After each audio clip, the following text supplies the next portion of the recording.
Hello all MRBers and welcome to another video with me, Mike McRocket. I am one half of the McRocket Bolts Wrestling Review Show. Right now I am going to deliver to you my review for this week's episode of WWE NXT. Now we get a video package. The first thing we see is a video package recapping what happened last week with the match between Andrade and Almas versus Johnny Gargano, and the stipulation being if Gargano lost, he would lose his career as well. To me, this, of all the things that happened on this week's episode of NXT, to me, this video package recapping that match last week, to me was my highlight of this week's show, and the best thing about this show. And I'm saying this right now, a video package, a video recap, for me is the best thing about the show. I know I said that twice, and I needed to say it twice too, just to get the point across. I absolutely love this video package. To me, this hit all the right notes of emotion that I was going through when each event happens. You know, the start of the match, the beginnings of the match, the end result, and the swinging of the crush to Johnny Gargano's back, and Tommaso Ciampa waving at Gargano, and the thank you Johnny Gargano chants, and all that stuff. Everything about that video recap was absolutely amazing. It just hit all the right notes. It hit all the right emotions for me. That is how it's done. I don't think WWE gets enough credit when it comes to their video packages, and to me this is one of NXT's best in recent memory. Now let's get into what happened on the show, the breakdown of it all. I am starting with the first match on the show. The first match was the Velveteen Dream versus Tyler Bates. To me, this was a nice opening back and forth match. Nothing outstanding, but it got the point across. It did what it needed to do. And that was to have the Velveteen Dream go over in this match, because let's face it, Tyler Bates not doing anything anymore. I really don't care what NXT does with Tyler Bates at this point. I really don't. But what I do care about is what they could do with the Velveteen Dream. Now, heading into this match between Velveteen Dream and Tyler Bates, you know, I was thinking that maybe you could have builded this up a bit before you go all the way with it. Maybe not at TakeOver New Orleans, but at least a couple of weeks before that event or something like that. I don't know, but we get the match anyway, and this was fine. It was a pretty solid opener. And a thought came to my mind as I was watching this match and to the finish of it as well. What if you have the Velveteen Dream challenge Pete Dunne for the United Kingdom Championship? I mean, for one thing, it's not like there's a real United Kingdom division anymore on NXT. It's just Pete Dunne and Tyler Bates. Everyone else just vanished and disappeared. Like, legit, there's like no one else on the show anymore. It's just them two guys. To me, I think they should just drop the name and change it to something else, which leads me to a good potential match between Velveteen Dream and Pete Dunne. And another thing, Pete Dunne has been the champion for several months now, and I think that TakeOver New Orleans is a good time for him to drop the title. And to me, like I said, the best NXT option they have at this point is to put the UK strap on the Velveteen Dream. And on the week or two after that takeover, you could have the Velveteen Dream come out, change the UK title name, and call it the Dream title or whatever, the TV title or whatever, anything.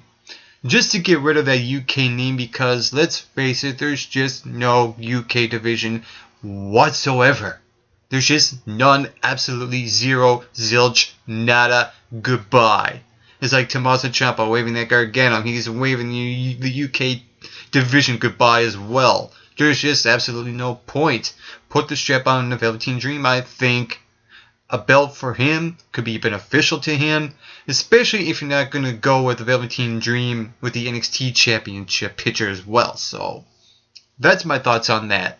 Then we get William Regal and a referee. I don't even know his name, but the ref was involved in the match between Johnny Gargano and Andrade Almas last week for the title. And this was a backstage segment where William Regal was going over the legal stuff in Gargano's contract and, for him to sign it and to make it official. And to me, this looks like it's going to tie into the storyline to advance the potential match between Gargano and Ciampa.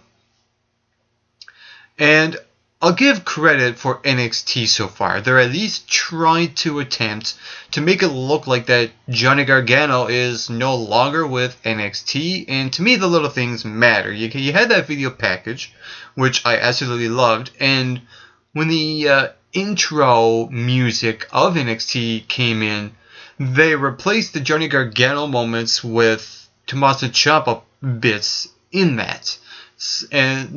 And that's one of the things that I really noticed.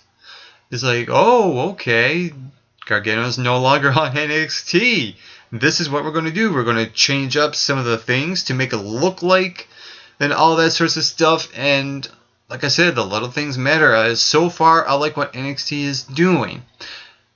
And another thought came to my mind. You have NXT TakeOver New Orleans, which is only 5 weeks away, which means you only have 5 weeks of storyline build-up to a potential match between Gargano and Ciampa. And to me, I don't think NXT New Orleans would be a good option to have their grudge match.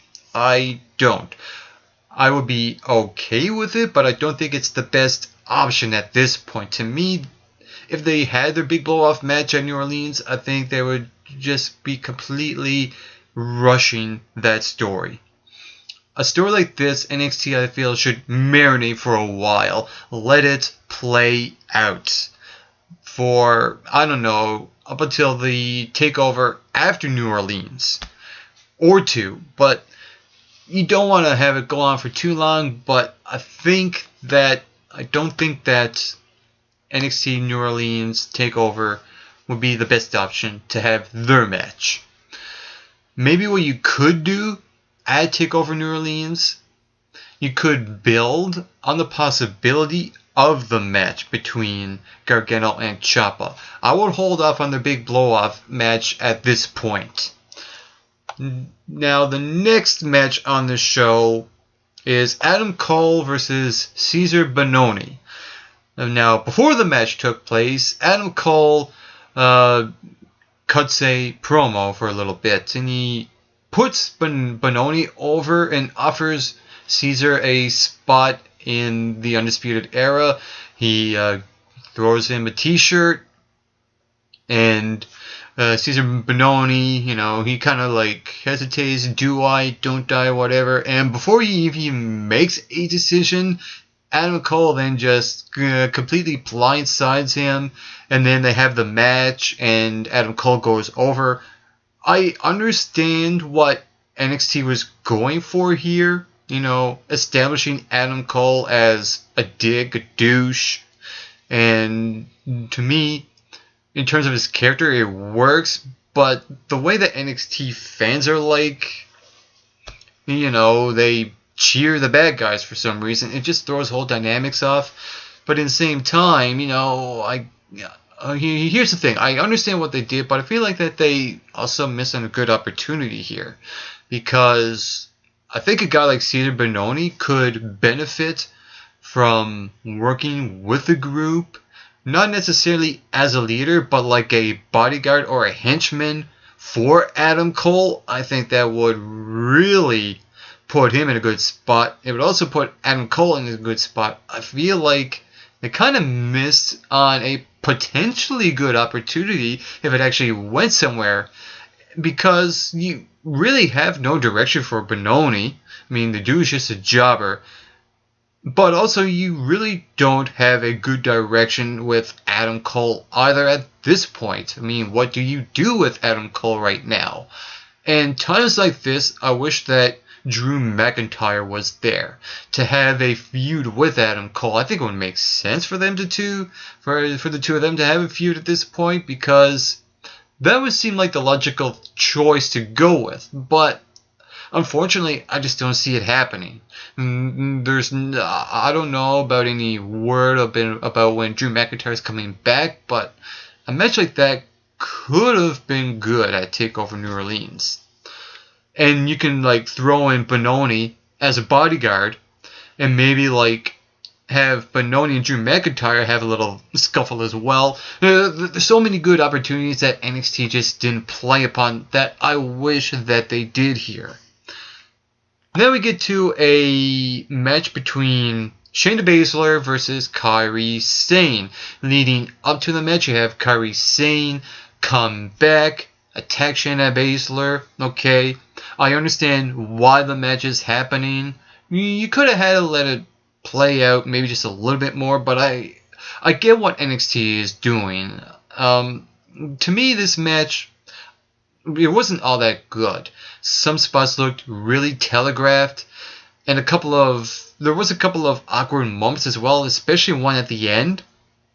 And Shayna Baszler goes over in the match, which I expected, and it's not like that NXT wasn't even all that high on Kairi Sane in the first place. I mean, you bring her back, like, well, what was it, last week or a couple of weeks ago, only to have her tap out to Shayna Baszler in this match. So why did you have Kairi Sane win the Mae Young Classic tournament anyway to begin with?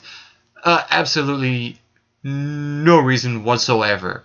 And that tournament was just a waste of everyone's time. You should have had Shayna Baszler win the tournament, because it would make so much more sense than what you were doing now with Shayna Baszler. So, again, it's WWE and NXT screwing the pooch once again, which is absolutely no surprise. And then after the match, Shayna Baszler, she gets out of the ring, she talks to Mauro Ranallo and the commentator, saying that if she is in another match with Ember Moon, she's going to win the title and break her arm, or something like that. And I could definitely see it happen. I don't see Kairi Sane in the picture. I see Shayna Baszler and Ember Moon at TakeOver New Orleans. I think I would throw in a stipulation, like a stipulation I Quit match. To me, that would make more sense based off what you did here in this match. Have Kairi Sane tap out. So why not stipulation? Ember Moon, Shayna Baszler submission match for one thing. If you do something like that, you don't have Ember Moon rely on her finisher, the Eclipse. No, that's the move that she is pretty much known for, and that's the move that signifies that the match is over. If you take that away, you might have something interesting there. So I think a submission match is definitely in order for those two. Then we get into the final segment of the show, and that was Andrade Almas, the NXT champion, and Selena Vega coming out. Selena Vega cuts a promo gloating about the 0-4, and they call that like a clean sweep, and the fans were chanting clean sweep, which I thought was pretty funny. And, you know, it's typical trash talk from Selena Vega here. She takes a shot at Candice LeRae. I thought her promo work was pretty good. And then you have Andrade Almas cutting a promo as well. Honestly, okay, here's the thing. I understand that NXT is a developmental show, and you want to develop some talent, and to see what they can do in terms of their in-ring work, their promo work, their capturing of the audience's attention, and all that sorts of stuff. Andrade Almas is just not that good on the mic, and this is a good example of NXT should back away from that and just let Selena Vega do all the talking, because Andrade Almas absolutely sucks on the microphone. It's just terrible. Just don't do it ever again, please. Thank you. And then we get to Aleister Black coming out. And you have Aleister Black. He's staring down Cien Almas. The two of them are locked in. They're just staring each other down. And you see what it's leaning to. It seems like there's some sort of big fight feel hiding behind this potential match between the two. And then you have Killian Dane coming out. And he takes out Aleister Black here with the crossbody, which is going to lead to a match between Dane and Black. I'd say number 1 contenders match for the NXT Championship. We all know how this is going to play out. To me, this only signifies that Aleister Black will be facing Andrade Almas for the NXT Champion at NXT TakeOver New Orleans. That's the only real legit option you have. I think NXT has been progressing Aleister Black very well. They really haven't missed a beat. His momentum has been going pretty well. And on top of all that, there's another wasted opportunity here in this final segment. Why not have Tommaso Ciampa come out in this segment, come out and shake Andrade's hand and Selena Vega? Again, gloating the fact that Gargano is no longer on NXT. Again, another wasted opportunity, and NXT is just full of them this week on this show. But I'm fine with what they did here. They're building up to the potential NXT Championship match at TakeOver New Orleans. But again, I wish he was here for the show. And really, Killian Dane is just a plot device. That's just all I see in Killian Dane at this point. I mean, it's not like they're doing anything with him. It's not like they're doing anything with Sanity either. I mean, they're in the Dusty Rhodes Tag Team Tournament Classic, but honestly, I don't see them winning. I don't see the Authors of Pain winning. In terms of the Dusty Rhodes Tag Team Tournament Classic brackets and all that sorts of stuff, there's only maybe a couple of options you can go with. Street Profits or TM61. Or, I don't know. Honestly, to me, those are the only two real legit options that you have. So, overall, this week's episode of NXT was a decent show. It had some nice progressive. It had a nice progressive flow to it, starting with a match and working your way up to the things that matter the most. Your NXT Championship build, which was at the final segment of the show. Now, there wasn't much storyline build to the show, which I would have liked to see. I'm disappointed that Ciampa wasn't even on the show either. This was a show that you kind of needed to have him on here because it would have been a great time to really get even more heat on the guy. But for what NXT did on this week's show, most of it worked on some level. Some things could have been improved on, but, I'm glad with what NXT done with this week's. It's an improvement from the past couple of weeks, and I will give it that. I'll give the show 6.5 points out of 10. If you saw this week's episode of NXT, what did you think about it? Feel free to leave those comments here in the comment section below. And you can also hit that subscribe button down below this video as well to become an MRBer on this wrestling review show.